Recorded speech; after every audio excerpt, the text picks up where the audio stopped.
Tiba-tiba Usman ternampak ada sesuatu di atas kenderaannya. Di atas kenderaan ni sesuatu makhluk, tapi kerana lampu kenderaan tu menyuluh mukanya, jadi dia agak silau sikit, tak berapa jelas. Tapi seperti ada sesosok makhluk berada di atas kenderaan mereka.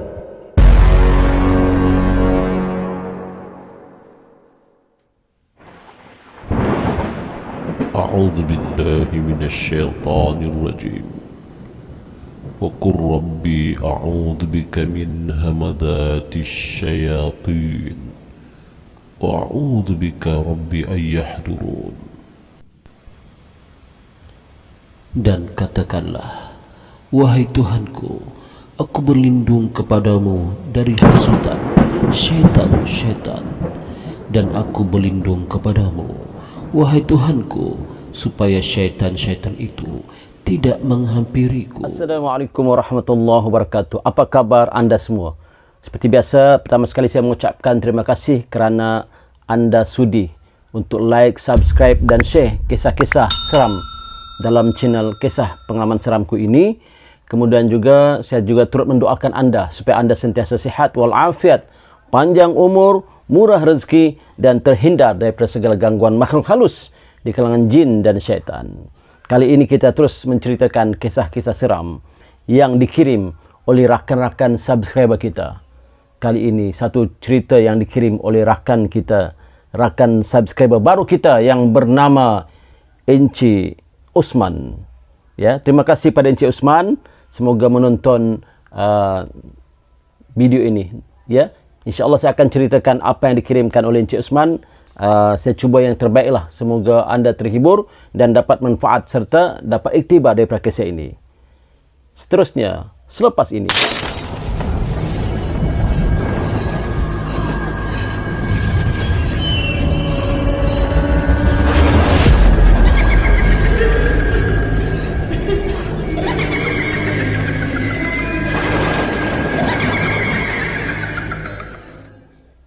Kisah ini katanya berlaku pada 2008 yang lalu. Tahun 2008 yang lalu. Kisah ini sudah lama lah. Tahun 2008 yang lalu. Iaitu kisah tentang perjalanannya balik ke kampung halaman setelah mendapat cuti raya Hari Raya Aidilfitri. Pengalamannya Cik Usman dengan adiknya dalam perjalanan mereka balik ke kampung. Yang mana Cik Usman ini dengan adiknya Amir ini, Cik Usman dengan adiknya yang bernama Amir ini bekerja di salah satu syarikat di Tawau lah, ya. Dan apabila telah menjelang Hari Raya Aidilfitri, mereka seperti biasa mendapat cuti untuk balik ke kampung, ya. Inilah satu kegembiraan bagi mereka, bukan setakat mereka, kita sendiri pun kan kalau kita mendapat cuti lah, terutama Hari Raya balik kampung, kita akan rasa gembira. Begitulah yang dirasai oleh Encik Usman dan adiknya Amir.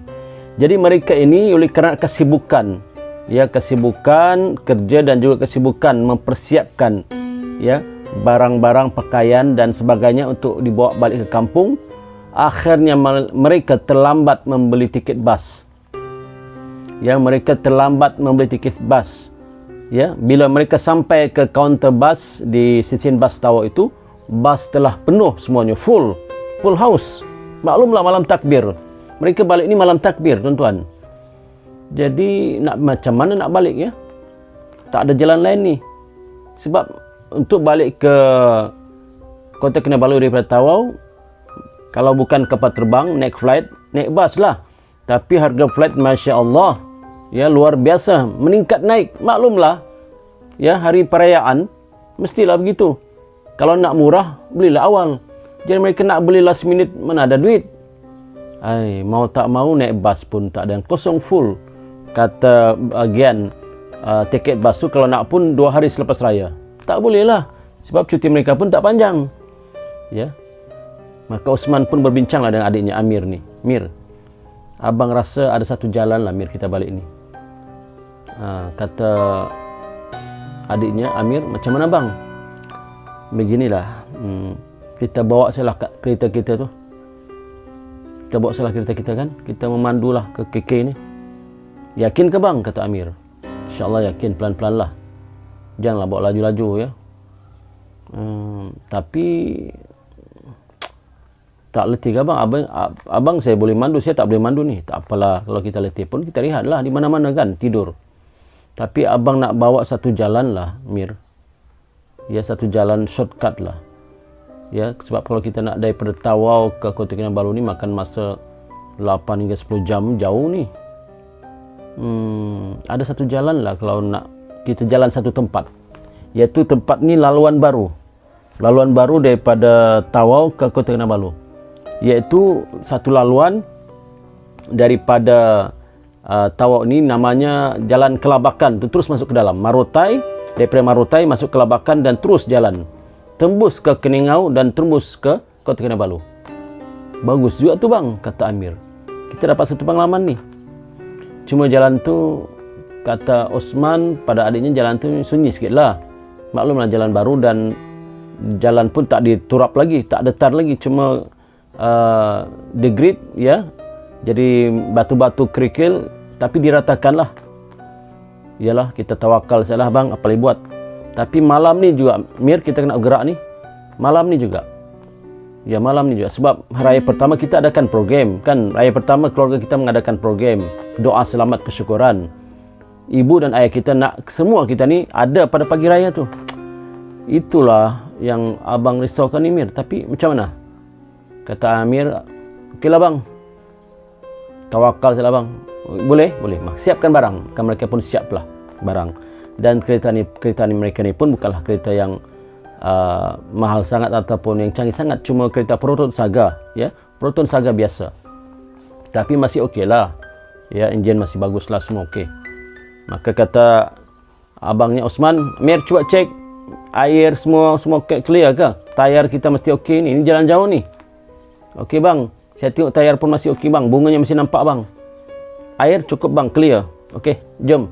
Maka mereka pun jalanlah dan singgah sekejap isi minyak Fagi full minyak, full tangki, semua full. Jalan jauh kan, takut nanti apa-apa di jalan. Maklumlah jalan tu pun jalan baru. Jalan tu sudah jalan baru dan belum siap sepenuhnya tarnya. Jalan satu shortcut lah daripada Tawau tembus ke Kota Kinabalu. Orang-orang tahu ni jalan ni, iaitu jalan daripada Marotai, Kelabakan dan terus ke Kota Kinabalu. Bukan orang Tawau, orang Sabah semua tahu jalan ni ya.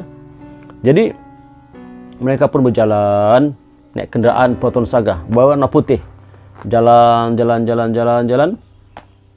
Di keliling perjalanan tu nampak hutan, ya, hutan dan kadang-kadang ada kelapa sawit dan juga pokok getah, ya, sunyi. Tidak nampak pun rumah-rumah orang. Sekali-sekala ada, tapi kemudian tak nampak. Dalam perjalanan mereka jalan tu tiba-tiba mereka jalan, ya, pusing di jalan tu. Hairan si Amir ni. Tapi dia tak bising lah.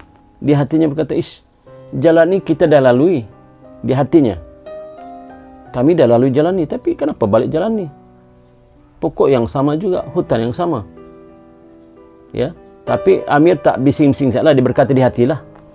Rupa-rupanya abangnya pun, Osman pun sama juga. Merasakan demikian. Lantas kata Osman, Mir, kau perasan kah? Perasan apa bang? Cuba tu jalan ni. Macam sama saja kan pokok-pokoknya, tak ada beza. Iyalah, aku pun gitulah bang. Dari tadi aku rasa macam tu bang, tapi aku nak cakap dengan abang, risau pula kan. Ish, tak apalah Mir. Tawakallah pada Allah ya, mudah-mudahanlah. Mohon pada Allah, mudah-mudahan perjalanan terbaik pada malam ni. Mereka pun jalan berputar, tapi jalan-jalan di tempat yang sama juga. Berpusing-pusing dah 2-3 kali. Di tempat yang sama juga. Yang mereka nampak pokok yang sama, jalan yang sama. Akhirnya kata si abangnya Osman, Amir, macam mana ni Amir? Kita ni jalan macam tak ke mana-mana ni, di sini juga ni. Cuba tengok pokok getah tu. Cuba tengok pokok getah yang sama kan? Cuba tengok hutan-hutan tu sama kan? Iyalah bang. Dia macam mana bang? Aduh, tak apalah, kita teruskanlah perjalanan, kata Amir. Ya, teruskan perjalanan. Abang jangan risaulah, teruskan perjalanan. Saya berdoa di sinilah. Maka Amir pun berdoalah apa yang dia tahu. Doa macam-macam lah dia doanya. Sekejap bahasa Arabnya, sekejap bahasa Melayunya, bahasa Arabnya pun tak berapa betul sangat. Katanya, doa terus jalan. Tak tembus ke tempat tu. Sama juga. Tiba-tiba, tengah mereka berjalan, tiba-tiba ada motosikal yang laju. Syung, memotong. Ish. Itu sekali apa ni? Motong di kiri. Kemudian muncullah satu motosikal di belakang. Syung. Maka kata abangnya, "Hai, Mir, nampak motosikal tu? Nampak? Laju sangat.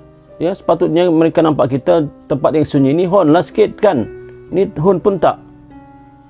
Tak apalah," kata abangnya, "kalau kita nampak lagi motor tu, ya kalau ada lagi kenderaan lah yang lalu di sini ke apa, kita ikutlah dia.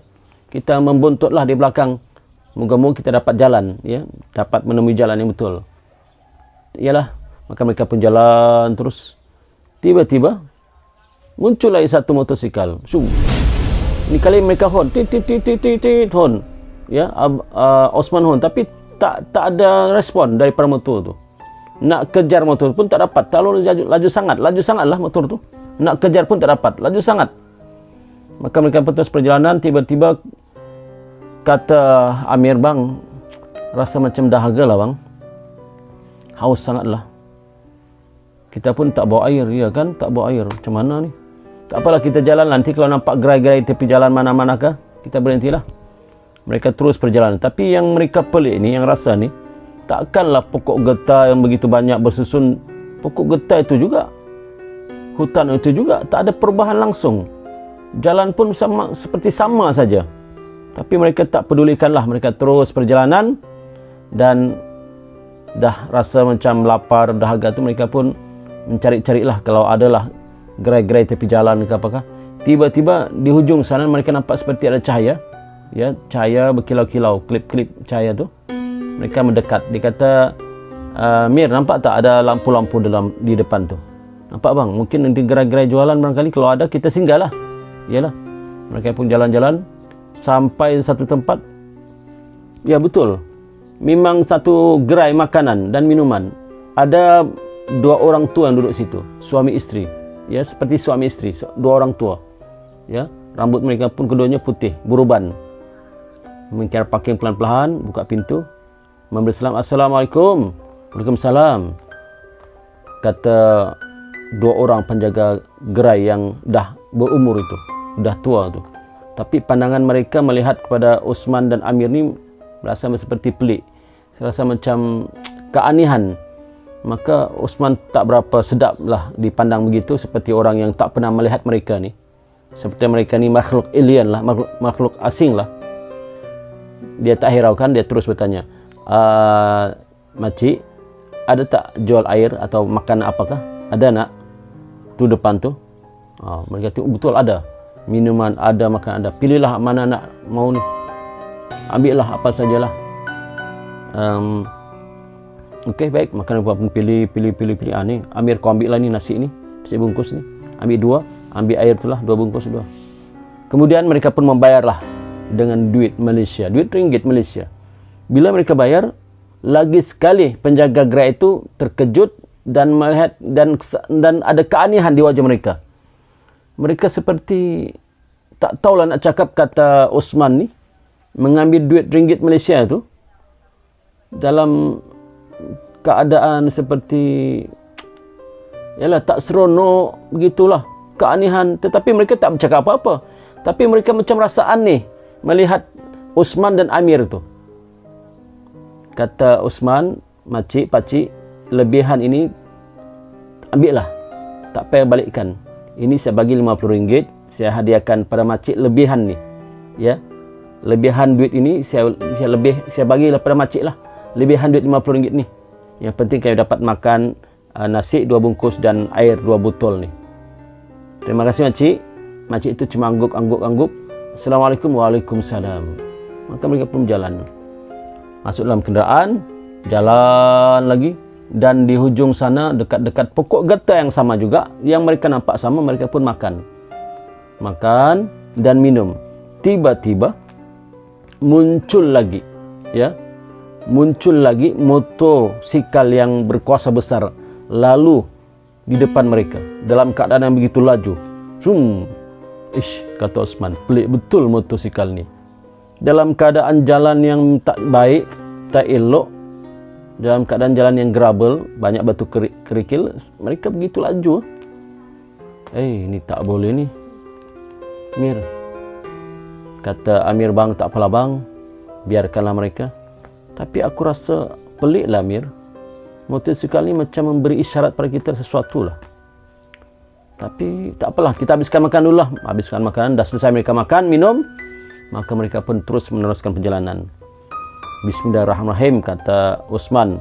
Amir, baca Amir doa perjalanan. Maka Amir pun membaca Bismillah tawakkaltu 'alallahi wala haula wala quwwata illa billahil 'aliyyil azim. Diulang-ulang oleh Amir. Tiba-tiba di hujung sana, ya, mereka nampak satu pemandangan yang begitu cantik daripada biasa. Satu pemandangannya di depan tu, seperti mereka nampak pemandangan tu tepi laut. Jalan tu seperti jalan menuruni bukit, dan di bukit tu pula tepi laut bercahaya-cahaya, ya, laut tu bercahaya dan ada bulan pula bersinar-sinar dan ada bintang berkelip-kelip. Ish, Amir nampak tak? Cantik tak depan tu? Cantik bang, cantik sangatlah bang. Mungkin itu jalan keluar berkali daripada tempat ni. Tak tahulah bang. Maka mereka pun teruskan perjalanan sampai di tempat yang mereka nampak berkilau-kilau bercahaya-cahaya itu, rupa-rupanya tidak wujud. Tidak ada juga. Amir nampak tak tadi? Abang nampak tadi ada seperti laut, tepi laut, dan jalan ini menurun bukit, dan ada bulan bercahaya kembang penuh. Bulan yang indah, ya, bulan mengembang penuh, dan ada bintang-bintang. Lautan bersinar-sinar. Nampak tak? Nampak bang. Tapi mana dah? Sampai mereka ke sana cuma gelap gelita, tak ada apa-apa. Tetapi yang mereka rasa pelik, ya, ben ajaib, dah pelik ajaib lagi. Pokok-pokok getah yang mereka lalui itu sudah tidak ada. Ya. Hutan-hutan belukar yang mereka lalui itu sudah tidak ada, sudah bertukar dengan pokok yang lain dan hutan yang lain. Alhamdulillah, kata Osman, mungkin inilah jalan keluar dari tempat ini. Maka mereka pun teruskan perjalanan. Bila mereka teruskan perjalanan, tiba-tiba ada kenderaan lain yang muncul dari belakang. Ini kali kenderaan pacuan 4 roda, ya, mereka nampak seperti double cab lah. Lalu perlahan tit menghon mereka. Tit menghon mereka. Sambil driver double cab itu, kan, seperti memberi isyarat pada sesuatu, macam seperti menunjuk sesuatu lah, dan menghon. Tapi muka orang memandu tu, muka yang memandu double cab tu rasa macam pucat lah mukanya, sambil tit menunjuk dan jalan terus. Ish, kata Osman, perasan tak Amir, dia tunjuk pada kita dan ada apa? Iyalah bang, macam mungkin tayar kita pancit ke apakah, tak tahulah. Maka Osman pun memberhentikan kenderaannya di tepi jalan. Lihat, kata Osman, Amir, kau tunggu dalam kenderaan ni, abang nak tengok apa yang ditunjuk oleh pemandu tadi itu, ya, pada kita. Bila Osman keluar dari kenderaan, ya, dan melihat daripada depan, arah depan kenderaannya, dalam keadaan lampu masih terpasang, maka tiba-tiba Osman ternampak ada sesuatu di atas kenderaannya. Di atas kenderaan ni sesuatu makhluk, tapi oleh kerana lampu kenderaan tu menyuluh mukanya, jadi dia agak silau sikit, tak berapa jelas. Tapi seperti ada sesosok makhluk berada di atas kenderaan mereka, menggeletar badan Osman. Agak terpaku di sebentar di situ, ya. Adiknya pun Amir hairan, kenapa abangnya tercegat, terpaku berdiri depan kenderaan sambil memandang ke atas kenderaan.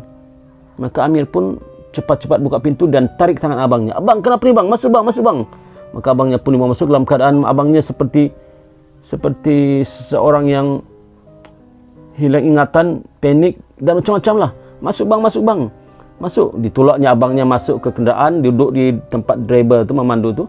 Amir ambil air yang tadi yang diorang beli itu. Amir bacalah Fatihah sekali, selawat macam-macam dibacanya. Kemudian dihembuskan ke air, disapu ke muka abangnya, baru abang terkejut. Kata abangnya, Mir, kenapa Mir? Kenapa? Gitu. Amir pun kata, bang, kenapa bang? Masing-masing bertanya. Abangnya tanya kenapa Amir, Amir bertanya kenapa bang, kenapa bang? Abangnya tak nak bercakap panjang, terus menghidupkan enjin dan jalan. Ya, patut pun kata abangnya Osman, aku membawa kenderaan ini rasa seperti berat sangat. Seperti berat sangat. Seperti ada benda lah yang mengikat kenderaan ini dari belakang. Seperti kenderaan mereka ini, Proton Saga ini seperti menarik kenderaan yang rosak. Ada kenderaan rosak di belakang ini ditarik berat. Rupa-rupanya dalam hatinya, di atas tu ada makhluk. Wallahualam, makhluk tu apa, spesies apa, dia pun tak tahulah. Tapi dia nampak ada makhluk, lembaga yang di atas kenderaan mereka. Maka kata Osman, Mir, bacalah Mir, apa-apa ayat kau tahu Mir, bacalah Mir. Ya, baca Mir. Maka Amir pun membacalah ayat-ayat yang dia tahu. Sekejap Al-Fatihah, sekejap Al-Ikhlas, sekejap Qul Huwallah, sekejap ayat kursi. Baca. Teruskan Mir, teruskan Mir. Makin Amir baca, makin baca, tiba-tiba terdengarlah suara mengilai di atas kenderaan itu. Mengilai yang kuat. Ya, suara mengilai yang kuat, yang menyeramkan. Selepas itu perlahan-lahan suara itu hilang. Dan barulah Osman merasakan kenderaan yang tadi berat sangat itu, seperti ada bebanan yang berat menjadi ringan. Dan kemudian barulah mereka dapat menemui jalan yang sebenar. Rupa-rupanya mereka telah disesatkan oleh makhluk itu. Dan rupa-rupanya kenapa tadi ada dua orang makcik dan pakcik yang menjual makanan dan minuman itu, keanehan melihat mereka bukan sebab apa ya tuan-tuan, bukan sebab apa, tetapi melihat rupa-rupanya di belakang Osman dan Amir ini ada berdiri sesosok makhluk yang besar, yang menyebabkan makcik dan pakcik yang menjual makanan itu terketar-ketar dan melihat keanehan dan tak boleh bercakap langsung dengan mereka kerana melihat makhluk itu. Tapi mereka rasa seolah-olah mereka dipandang seperti aneh. Mengapa kami dipandang aneh? Kenapa seolah-olah kami ini seperti makhluk alien? Rupa-rupanya di belakang mereka itu ada sosok makhluk yang menakutkan. Masya Allah, Osman menyapu dadanya. Ya Allah, Alhamdulillah, Allah selamatkan kami. Dan mereka bertemulah jalan yang sebenarnya. Masuk ke jalan sebenarnya, barulah nampak rumah-rumah. Baru nampak kadang-kadang rumah orang-orang kampung, dan juga adalah kenderaan yang lalu lalang, walaupun kenderaan itu taklah sekerap mana, sebab tempat itu kan tempat sunyi. Dalam lebih kurang sejam ada kenderaan lalu, kadang-kadang 2 jam ada kenderaan lalu. Tapi yang tadi mereka jalan langsung tak ada kenderaan, cuma yang ada mereka nampak motor yang laju dan juga double cab yang menunjuk ke arah mereka, seolah-olah mengisyaratkan sesuatu. Tapi mereka tak faham, rupa-rupanya pemandu double cab yang mukanya menjadi pucat melihat kenderaan mereka itu adalah pemandu double cab itu melihat ada makhluk di atas kenderaan mereka berdua. Masya Allah, ya. Hinggalah mereka sampai. Perjalanan mereka sepatutnya memakan masa lebih kurang 6 jam.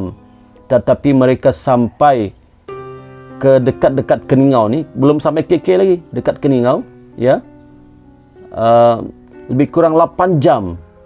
Daripada Tawau tu 8 jam, belum sampai KK, 8 jam. Dan mereka merehatkan diri di satu masjid, ya. Parking sebentar, memikirkan apa yang berlaku. Kemudian mereka menghabiskan sisa minuman mereka yang ada tu, dan kemudian mereka berwuduk sebab Amir ni pernah mendengar pesanan daripada ustaznya. Dia kata, bang, kalau apa-apa hal berwuduk, dan kalau boleh sembahyang hajatlah, minta pertolongan dari Allah.